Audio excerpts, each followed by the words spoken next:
राष्ट्रीयकृत बैंकों के अधिकारियों ने अपनी मांगों को लेकर स्टेट बैंक के सामने की हड़ताल। नगर पालिका कर्मचारी संघ ने अपनी मांगों को लेकर किया झाड़ू प्रदर्शन, मुख्यमंत्री के नाम सौंपा ज्ञापन। जन आवास सोसाइटी के सदस्यों ने 2 मजदूरों की मौत पर कार्रवाई नहीं होने पर लघु सचिवालय में की नारेबाजी। सेक्टर 29 पार्ट 2 में स्थित जेपी टेक्सटाइल में लगी आग, लाखों का सामान जलकर हुआ खाक। गांव बापोली के रहने वाले 4 दोस्तों के बीच हुई कहासुनी में एक युवक की हुई मौत। नमस्कार, स्वागत है आप सभी का वॉइस ऑफ पानीपत में। इस वक्त आप देख रहे हैं पानीपत दानादानी और मैं हूं आपके साथ सोनम। तो चलिए शुरुआत करते हैं आज की गतिविधियों की।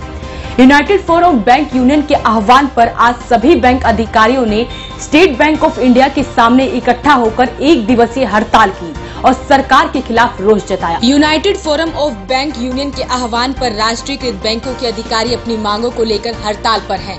आज पानीपत में भी सभी बैंकों के कर्मचारी जीटी रोड स्थित भारतीय स्टेट बैंक के सामने इकट्ठा हुए, जहां अधिकारियों ने सरकार की बैंक विरोधी नीतियों और आईबीए के गलत रवैये के खिलाफ रोष प्रकट किया।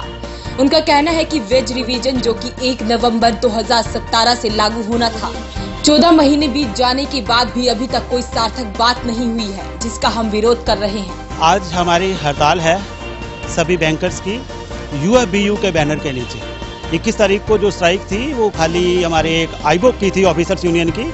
आज 9 यूनियन की स्ट्राइक इकट्ठी है और जो हमारे मुद्दे हैं, मुद्दे मेन जो हमारा जो गवर्नमेंट प्राइवेटाइजेशन की तरफ बैंक को लेके जा रही है, उसका हम विरोध कर रहे हैं। उसके लिए पहले बैंक मर्जर का कर रही है, जो किसी के भी हक में नहीं है मर्जर। पिछला एक मर्जर हुआ है एसबीआई का, उससे कोई फायदा नहीं हुआ किसी को और बैंक भी लॉस में आ गए हैं उसकी वजह से, और हम उसका विरोध करते हैं। निजीकरण नहीं होना चाहिए और वेज रिवीजन जो 14 महीने से लटका हुआ है हमारा, और 1/11/2017 से हमारा वेज रिवीजन होना था, अभी तक उस पर सार्थक बात शुरू नहीं हो पाई है, जिसके लिए हम मांग कर रहे हैं। निजीकरण के हम खिलाफ हैं और दूसरा जो प्राइवेटाइजेशन का, निजीकरण का जो बताया है, और एनपीए आज की तारीख में एक बड़ा मुद्दा होता जा रहा है, क्योंकि एनपीए ज़्यादातर हमारा बड़े बड़े जो कॉरपोरेट्स हैं उनका है और वो सब गवर्नमेंट के प्रेशर में होते हैं और उसकी रिकवरी गवर्नमेंट ने ही करवानी होती है। पूरे देश के अंदर जो है United forum of bank unions, जो हमारी बैंकों में जो 9 मेजर यूनियंस हैं, उनका एक संगठन है, उसके आह्वान के ऊपर आज ऑल इंडिया स्ट्राइक दी गई है। ये हड़ताल हमारी लगातार पिछले काफ़ी समय से हमारी पिछले भी हमने हड़ताल के एक्शंस दिए हैं, और अगर हमारी मांगे नहीं मानी गई तो ये हमारा जो है रोष और ज़्यादा बढ़ेगा। आने वाले समय में हमें और ज़्यादा लंबी स्ट्राइक्स देनी पड़ेगी। नगर पालिका कर्मचारी संघ आज झाड़ू प्रदर्शन करते हुए नगर निगम कमिश्नर कार्यालय पर पहुंचे और सरकार के खिलाफ जमकर नारेबाजी की। उन्होंने मुख्यमंत्री के नाम ज्ञापन सौंपा और मांग की कि उनकी मानी गई मांगों का नोटिफिकेशन जल्द ही जारी किया जाए। प्रदर्शन के दौरान कर्मचारियों ने अपनी मांगों को लेकर सरकार के खिलाफ जोरदार नारे लगाए और निगम आयुक्त प्रियंका सोनी को मुख्यमंत्री के नाम ज्ञापन सौंपा। कर्मचारियों का कहना है कि पिछली हड़ताल के बाद उनकी सभी मांगों को मौखिक रूप से सरकार द्वारा मान लिया गया था, लेकिन अभी तक उन मांगों का नोटिफिकेशन सरकार ने जारी नहीं किया है। वहीं नगर पालिका कर्मचारी संघ पानीपत में प्रधान सुभाष चंडालिया का कहना है कि कल फिर सभी कर्मचारी पानीपत उपायुक्त को भी ज्ञापन देंगे। अगर सरकार उसके बाद भी नोटिफिकेशन जारी नहीं करती है तो जैसे कार्य करने का आदेश होगा, उस तरीके से सरकार के खिलाफ रोष प्रकट किया जाएगा।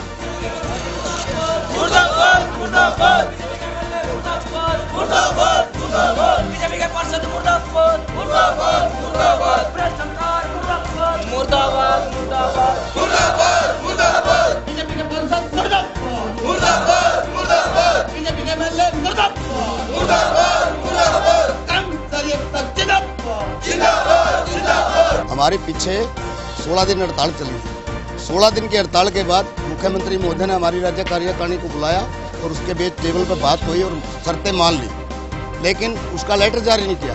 फिर हमने 4 दिन की चेतावनी के लिए हड़ताल दी थी, उसको अनिश्चितकालीन भी कर सकते थे।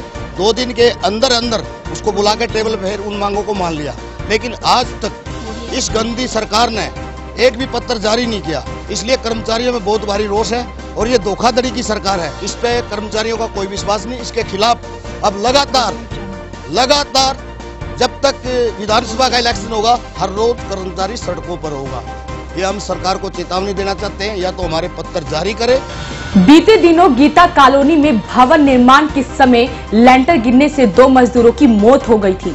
12 दिन बीत जाने के बाद भी भवन मालिक पर कोई भी कानूनी कार्यवाही नहीं हुई, जिसके चलते आज जन आवास सोसाइटी के सदस्यों ने लघु सचिवालय में जमकर नारेबाजी की। बिहार उत्तर प्रदेश के मजदूरों की हो रही अनदेखी का आरोप लगाते हुए आज जन आवास सोसाइटी के सदस्यों ने लघु सचिवालय में जमकर नारेबाजी की। प्रदर्शनकारियों का आरोप था कि अवैध कमर्शियल भवन बना रहे भवन मालिक को पुलिस बचाने का कार्य कर रही है। मुख्यमंत्री को उपायुक्त के माध्यम से ज्ञापन सौंपने के बाद जन आवास सोसाइटी के प्रधान एवं पूर्व जिला पार्षद जोगिंदर स्वामी ने कहा कि आज अगर बिहार के मजदूरों की जगह स्थानीय लोग होते तो शहर की राजनीति में भूचाल आ चुका होता, लेकिन बिहार के 2 मजदूरों को गीता कॉलोनी में भवन निर्माण करते समय लेंटर गिरने से हुई मौत को 12 दिन का समय गुजर चुका है, लेकिन भवन मालिकों के खिलाफ अब तक कोई भी आपराधिक मामला दर्ज नहीं हुआ है। आज हम पीछे 14-12 को एक हादसा हुआ था।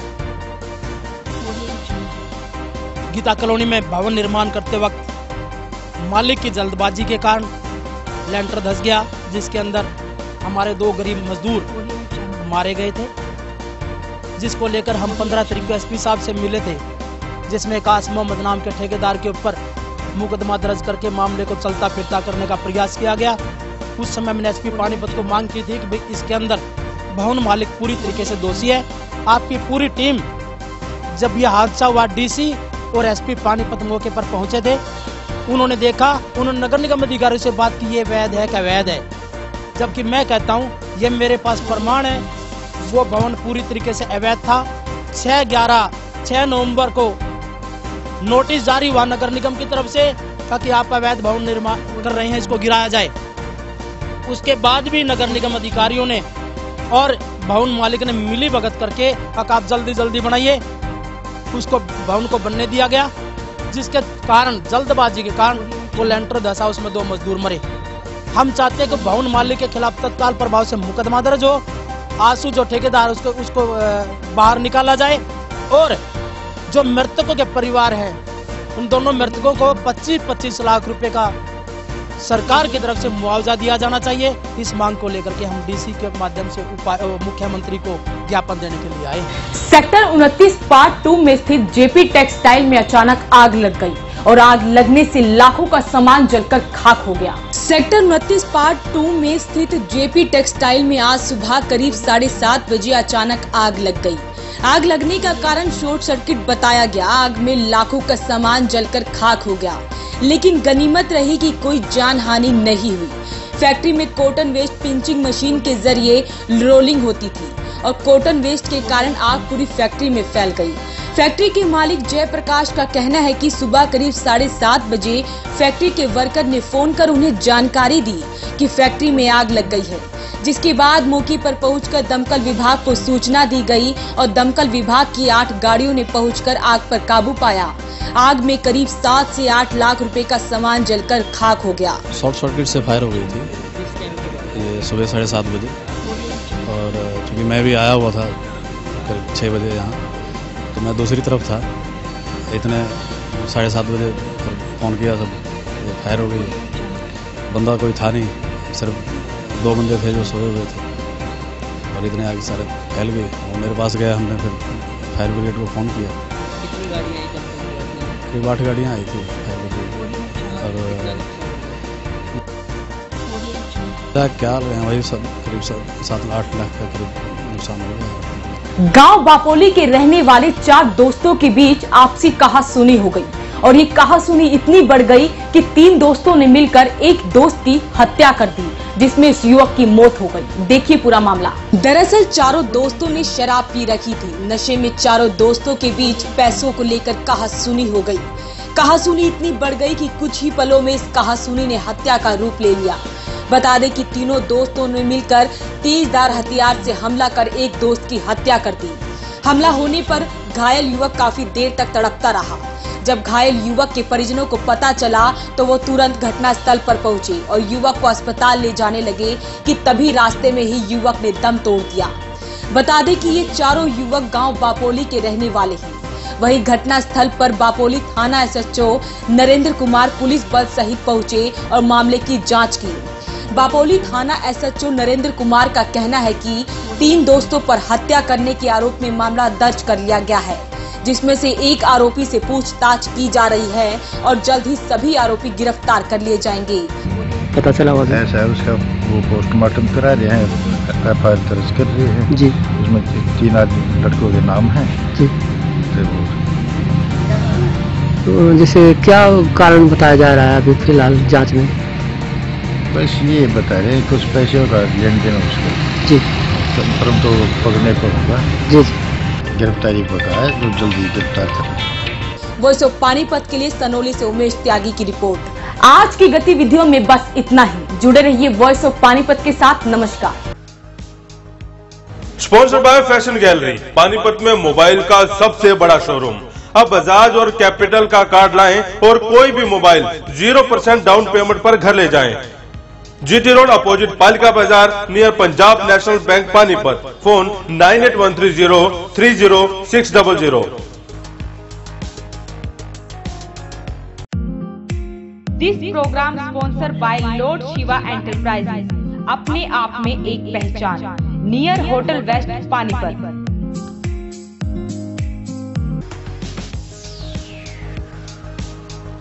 स्पॉन्सर बाय बालाजी इलेक्ट्रॉनिक्स, कोई भी प्रोडक्ट आसान किस्तों पर उपलब्ध। LG, Samsung, Godrej, Carrier, Daikin, authorised dealer. ASM RO all model available. Oppo, Vivo, Samsung, Apple mobile भी उपलब्ध। Phone 9812214543। GT road near federal bank Panipat. 0% finance भी उपलब्ध। Sponsored by master international, first time in Panipat, wireless CCTV camera. Master international, refinery bypass road, Batra colony Panipat. Phone 92533423993।